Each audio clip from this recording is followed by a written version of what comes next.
ladies and gentlemen. The story you are about to hear is true. The names have been changed to protect the innocent. Dragnet, brought to you by Chesterfield. This is the best, Chesterfield, and the time to change today.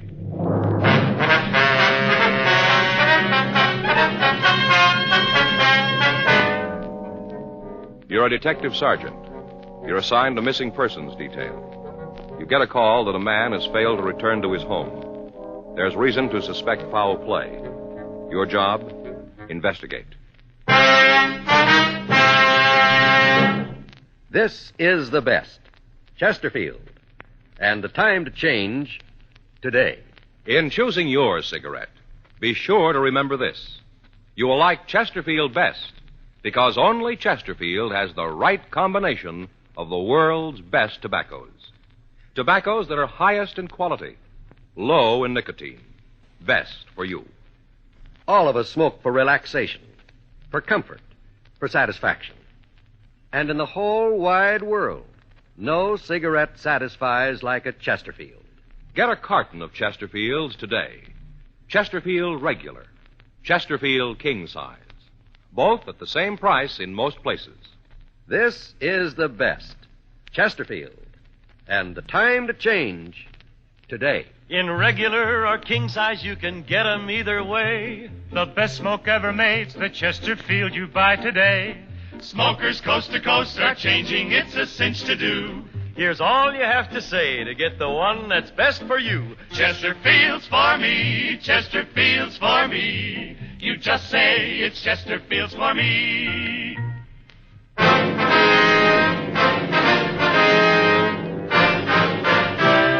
Dragnet, the documented drama of an actual crime. For the next 30 minutes, in cooperation with the Los Angeles Police Department, you will travel step by step on the side of the law through an actual case transcribed from official police files. From beginning to end, from crime to punishment, Dragnet is the story of your police force in action. It was Friday, January 2nd. It was overcast in Los Angeles. We were working the night watch out of Homicide Division, missing persons detail. My partner's Frank Smith. The boss is Captain Warman. My name's Friday. I was on my way back from communications, and it was 8:12 a.m. when I got to room 24. Squad room. Well, it's hard to believe, isn't it? January 2nd. Another year gone by. Yeah. You see this evening's sports page? No, I didn't. Why? Still talking about that Rose Bowl game. Oh, that's so? You know, Joe, looks to me like that last play of the game's going to end up like the Dempsey-Tunney thing. The what? The Dempsey-Tunney fight. Oh, no, I don't think it will. Oh, yeah. Big controversy over that last play. Well, since when? All the sports writers agree. Well, that's where you're wrong, Joe. Well, how do you figure that? I read them all. Examiner, Times, Herald, News, The Mirror. They all agree the officials called it right. Uh-huh. All the sports writers. Every one of them.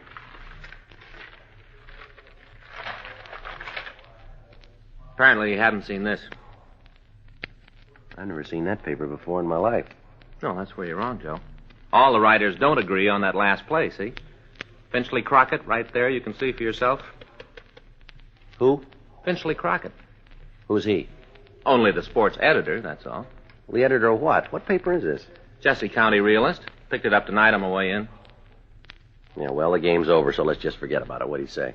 Oh, sure. Mm-hmm. Just overlooked the only right call on the game, huh? Just pass it right by. Joe, Finchley Crockett's never been wrong. Called the World Series, the All-Star game, picked a heavyweight champ before the fight. He's accurate, Joe. Well, good for him. But it's over, and the score still stands. Next year's another game, okay? Listen to this. I'm going to read this column to you. The Bird Says by Finchley Crockett. What's the name of the column? The Bird. Bird Crockett. Who? Well. Oh, I forgot to tell you. When Crockett played for the Trojans, his nickname was the Bird. I don't remember anybody by that name playing for USC. No, Joe. JCU. Jesse County Trojans. Oh, yeah, sure. Now listen to what he says. It is a rare treat when the editor of a small-town paper gets to see one of the nation's bowl games. But your editor was so treated this week at the county seat. As you all know, the new television transmitter is now operating, and it is a rare treat.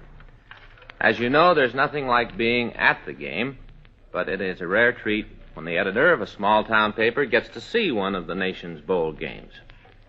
He's a real great guy, Joe. Yeah. And in closing, yours truly would like to go on record and say that the last play of the game was a complete mystery to me. Go ahead. Go ahead. That's it, Joe. He made his point. That's all there is to the entire column? Well, that's it. It proves that all the sports writers didn't agree on the last play of the game. I get it. Missing persons, Friday. Yes, ma'am. That's right. All right, we'll be right out. No, ma'am. Right away. Bye. What do you got? Missing husband. Yeah. Wife says he and another man went out this afternoon. He's over 3 hours late getting home. It's kind of early to start worrying, huh? No, not the way she puts it. What do you mean? Well, the fellow with him. Yeah. Her husband was going to have him put in jail.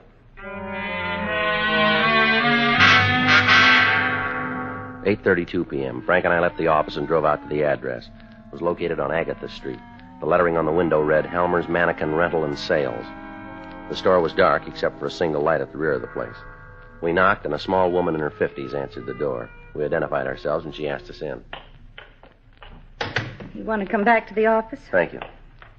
Watch your step there. It's kind of dark. Thank you. These dummies sure look like real people. Yes, we specialize in lifelike models. Mm-hmm. I've been working on the books, trying to keep my mind off of what's happened. Uh-huh. You want to sit down? That's all right, Miss Helmer. You go ahead. You want to tell us what this is all about now? Jason's gone. That's your husband's name, Jason Helmer? That's right. How old is he? He's 53. He had a birthday last October. Mm-hmm. Why do you think something's happened to him? Because it's not like him to do a thing like this without telling me. And you told me on the phone that you'd heard from him. Is that right? Not from him. Fred Madison called me. When was that? I guess it was about 5:45. It might have been 6, no later. Well, what did this fellow Madison say to you? Told me that Jason was coming right home. Were they together when he called, do you know? Fred said they were. Did you talk to your husband? No. At the time, I didn't think it'd be necessary. Mm-hmm. Do you know where they called from? Well, Fred said some bar. Did he mention a name? No, and I didn't ask. I guess I was afraid to. What do you mean? Well, Jason used to drink quite a bit. We had a lot of trouble over it. Seemed like everything was falling apart, and then he straightened up and quit. Mm-hmm. He hasn't had a drink of liquor in 10 years.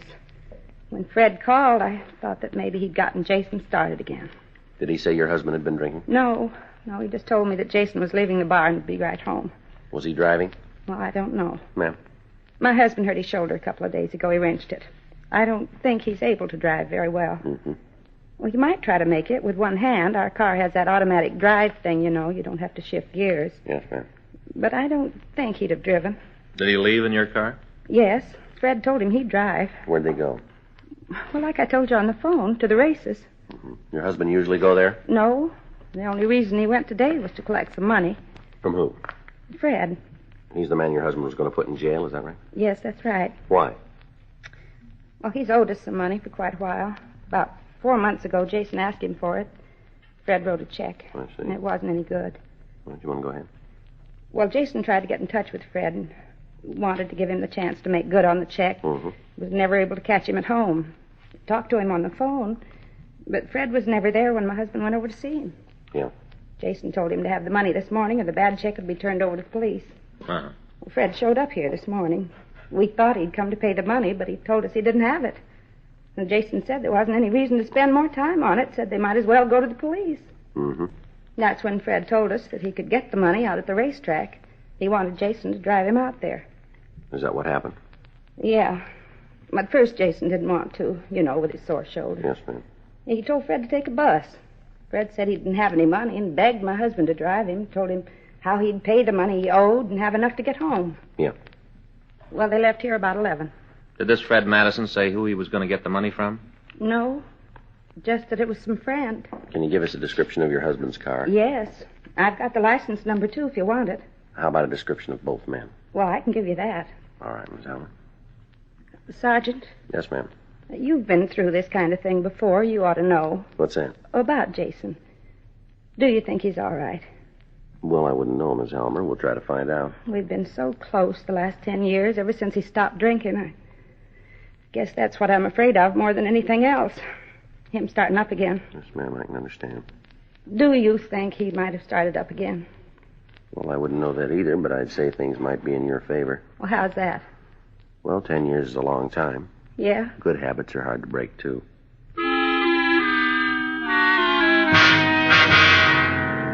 Before we left the store, we got a complete description of Jason Helmer and Fred Madison.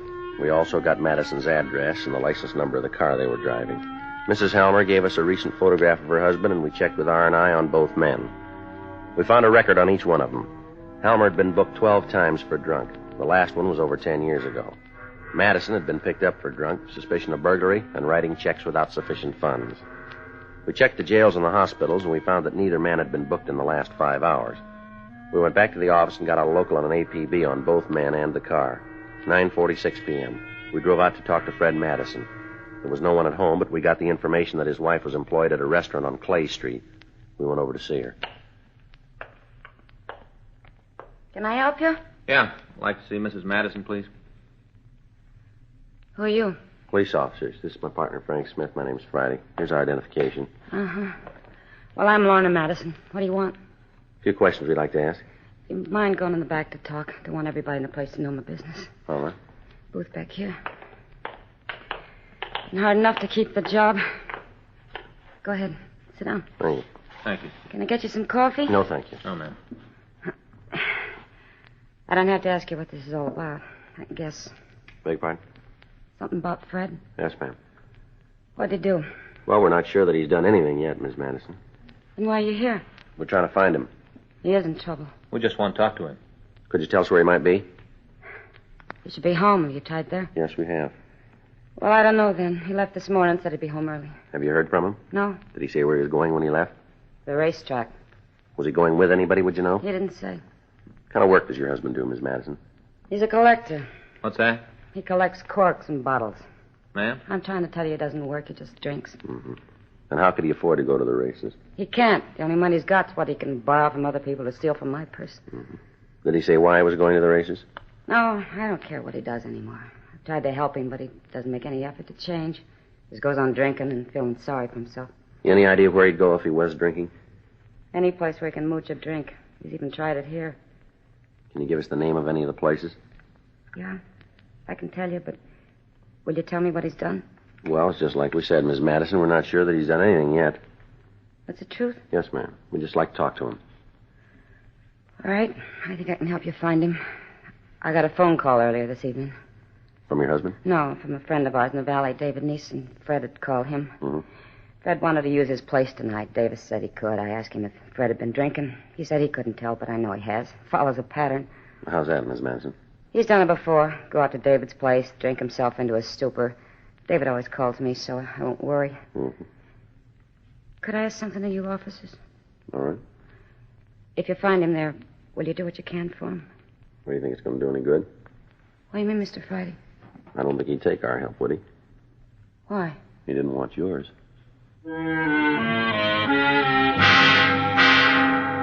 Miss Madison gave us the address of the place where her husband was supposed to be. We also got the address and phone number of David Neeson. We put in a call to him, but he hadn't heard from Madison. Frank and I left the restaurant and drove out to the San Fernando Valley. On the way out, it started to rain. 3113 Nordhoff Street was a small redwood house. We parked the car and walked up onto the porch. Frank tried the door. Better try it again. Yeah. Yeah, who's there? Madison, open the door. Go away, I didn't order anything. Come on, Madison, open up. Doesn't sound like he's doing too good. Yeah.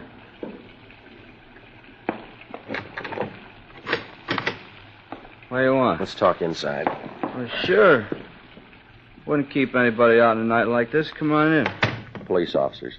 Yeah. Well, let's go over by the fire, huh? It's cold out here in the middle of the room. You Fred Madison? Well, that's what you called me when you pounded on the door. That's right. You friends of Dave's? We've talked to him. He's a nice fellow, old Dave. This is his house, you know. Yeah, we know. Nice place. Roof's tight. Good bar. He's a great friend, old Dave. Mm-hmm. Come on, get up. Yeah. How you fellas like a drink, huh? You know, something keep the chill out? No, we don't want one. We think you've had enough, too. Well, how about you, mister? No, thanks. Okay. But don't say I didn't try Put to... the glass down, Madison. You're going to have enough trouble answering our questions as it is. Well, that's just where you're wrong. Is that right? Yeah. One thing everybody says about old Fred, he can handle his booze. You've never seen old Fred swinging. Put that glass down. Okay. I'd like to cooperate. Mind if I sit down? Here, I'll help you. Sit right here. All right. Old Dave ought to get some cushions for these benches. All Yeah, right. you want to start talking now? Whenever you're ready. What'd you do today? All day? That's right. Nothing. Absolutely nothing. Where'd you go? Took a little ride out to the track. Races? Yeah, took a little ride. Did you go by yourself? I said, did you go to the races by yourself? Well, as a matter of fact, I didn't. Who'd you go with? Friend of mine. What's his name? Well, you don't know him. Give us his name. Jason Homer.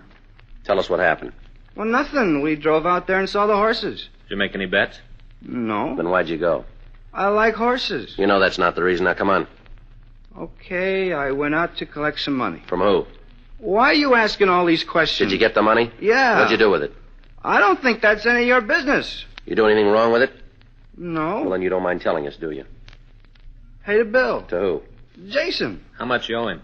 $100. Listen, I don't like all these questions. The way you guys came in here, I don't like it at all. I don't think I'm going to answer anything more for you. I think you are. Now, where'd you go after you left the track? Come on, Madison. Told you, drove out to the valley. Halmer go with you? Yes, he did. Who drove? Me. Jason has a sore shoulder. All right. We stopped at a bar, had a couple of drinks. Homer was feeling pretty good that he got paid. How about Halmer? Did he have anything to drink? Who? Halmer. Yeah, a couple. What was the name of the bar? What? The bar. What's the name of it? Well, I don't know. You stopped at a place and you don't know the name of it? That's the way it is. It doesn't matter what name's on the outside anyway, just what's on the bottles. That's what's important. All right. What happened then? Jason said he had to go home. He wanted me to call his wife and tell her he was on the way. Did you? Yeah? What time was that? Oh, I guess about 5:30, someplace in there. Yeah. Oh, we sat around and had a couple more, and then he left. You stayed on after Halmer left, huh? Yeah. Who paid for the drinks? Well, who do you think? Me. How much money did you collect out at the track? $100. Collected it and then paid Jason. All right, let's see your wallet. Why? Come on, get it up. How much money have you got? I don't know, not much. Well, take a guess, will you? $20, $30. All right, open your wallet and count it. Well, it might be better if you did. I said you count it. Okay, but don't get mad at me if I do it wrong. We'll try not to. All right. Let's see, there's 10, 20, 25, 26, 27. $27. That and the change I still got in my pocket. You want me to count that, too? Never mind. Well, I'll be glad to do it for you. Let me see your wallet. Well, certainly. Here you are. You keep the money. All Now give me right. the wallet. That wallet's a present from my wife. Mm. Real nice. A Cordovan leather. Yeah. Not a stitch in it, all folded. Okay, here. Put it back in your pocket. Yeah, thank you. Where'd you get the money, Madison? From in my wallet. Before that. I had it. Since when? This morning. I won't hold. Why? We got it that you were broke this morning. Oh, I got it now. Now I have got it. You have, huh? You think I'm a thief, isn't that it? We'll let you tell us. No deal. Huh? I didn't steal it. All right, then where'd you get it? From my bank. When'd you get it? Tonight. Well, you're going to have to do a little better than that, Madison. Well, I don't know why. Be perfectly happy to prove it to you. When you're ready, huh? All right, I'll show you. Take you right out there. You think all the banks close at the same time, don't you? Go ahead. Well, you're wrong. Mine's always open. Of course, it don't pay any interest, but it's there and it's always open. All right, let's go. Sure. Take you right out there. It's out in Canoga Park. You got a coat? No, sir. Hey, how about a little drink before we go, huh? Kind of warm. Put that down. I told you once. You've had enough of that. Ain't that much. Hate to figure what'd happen if I ever ran out. I hate to think about it. It'd be terrible to have to go without it. Well, I'll tell you something. What's that? If that bank of yours isn't there, you're going to get the chance.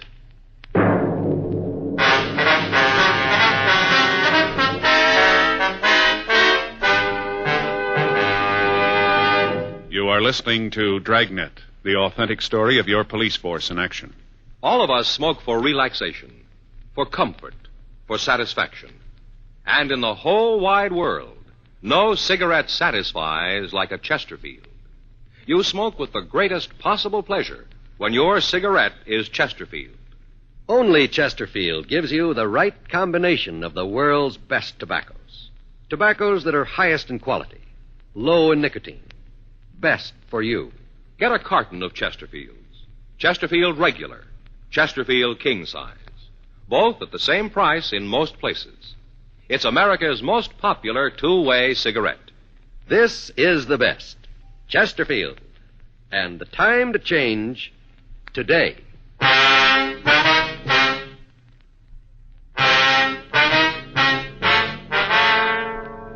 Because of Fred Madison's condition, it was difficult to know how much of the truth he was telling us.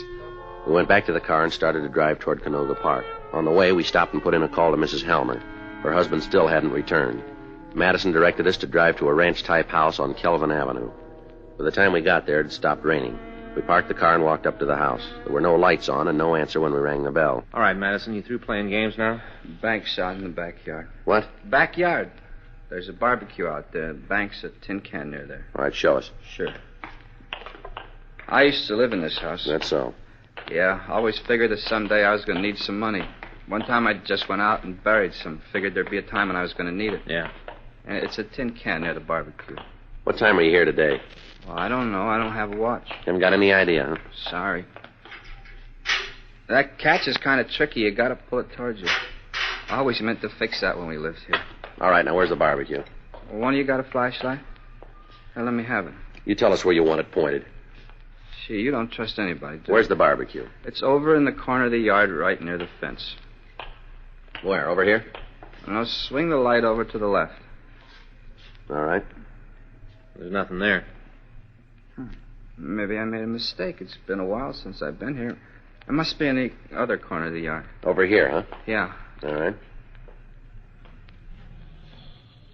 Take a good look. You're not doing so good tonight, are you, Madison? I don't understand it. I saw it today. Mm-hmm. Probably the owner of the house. Yeah, we'll check with him. Yeah. I sure don't understand it. Right in the corner of the yard near the fence. Something you fellas are looking for? Police officer, sir. We tried the door. There wasn't anybody home. You want to tell me what this is all about? You live here, do you? That's right. What are you looking for? You know anything about a barbecue pit in the backyard here? Yeah, why? You want to tell us where it is? I tore it down 3 months ago.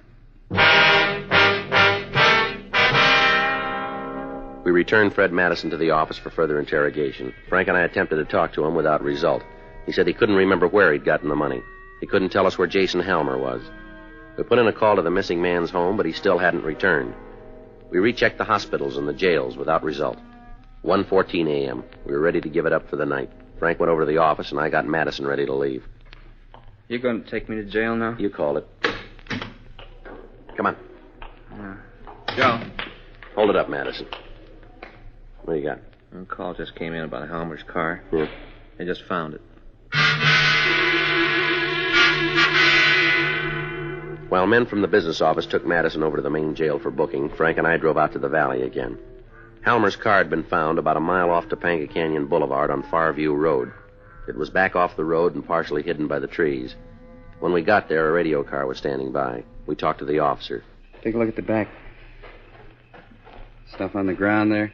I covered it with the boxes in case it started to rain again. That's good. These stains here on the ground, I don't know if they're going to mean anything. You got anything we can use to open this trunk? I'll check our car. All right. What do you think? I don't know. Better get in touch with the crime lab, have them come out and go over the place. Yeah. Yeah. I got something. Try this. Mm-hmm. Thanks. Can you get it? Put that light over here, will you? Yeah. How's that? That's better. You need some help? No, I think I got it here. Once more ought to do it now. Yeah, there we are. Let's get it open now.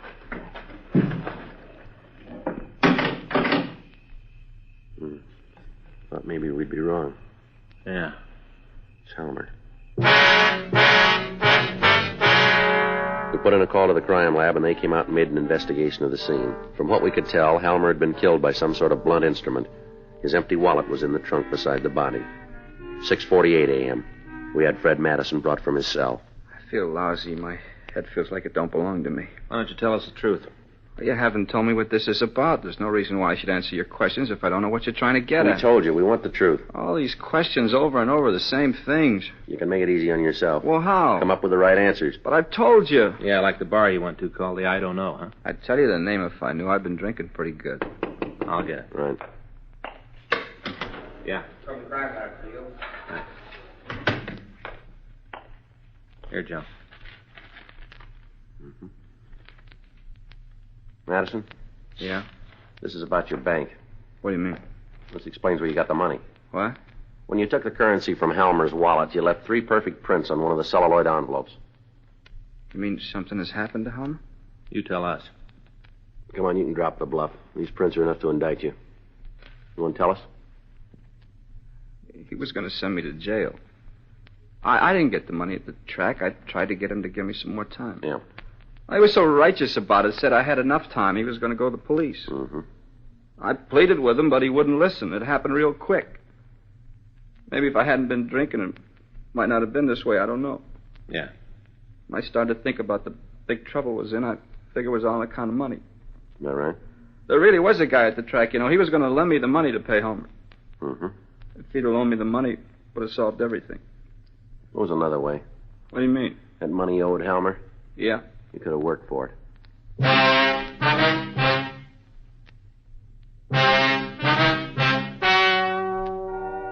The story you have just heard is true. The names were changed to protect the innocent. On May 14th, trial was held in Department 92, Superior Court of the State of California, in and for the County of Los Angeles. In a moment, the results of that trial. Now, here is our star, Jack Webb. Thank you, George Fenneman. You notice how many king-size smokers are changing to Chesterfield? Everywhere, king-size smokers are finding it out. No other king-size cigarette has Chesterfield quality, tastes so good, or gives you such a refreshing smoke. What a pair. Chesterfield king-size and Chesterfield regular. They satisfy.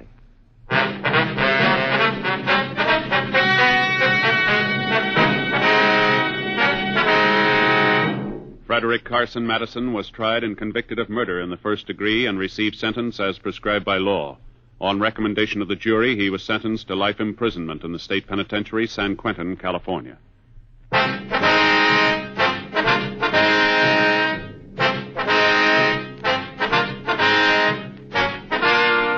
You have just heard Dragnet, a series of authentic cases from official files. Technical advice comes from the Office of Chief of Police W.H. Parker, Los Angeles Police Department. Technical advisors, Captain Jack Donahoe, Sergeant Marty Wynn, Sergeant Vance Brasher. Heard tonight were Ben Alexander, Virginia Gregg, Herb Ellis. Script by John Robinson, Earl Schley. Music by Walter Schumann. Hal Gibney speaking. Watch an entirely different Dragnet case history each week on your local NBC television station. Please check your newspapers for the day and time. Chesterfield has brought you Dragnet, transcribed from Los Angeles. Hello, I'm Stu Irwin. And I'm June Irwin. Our cigarette is L&M Filters. They have the first filter we've tried that really does the job. It certainly is the miracle tip. Notice how easy it draws, and notice how good L&M's taste. You get much more flavor, much less nicotine. We'll be telling you more about L&M's come October 20th. We have a new TV show going on then, every Wednesday night. It's the Stu Irwin Show. Check your paper for the time and station. Be sure to join us. And meanwhile, try L&M's, king size or regular, both at the same low price.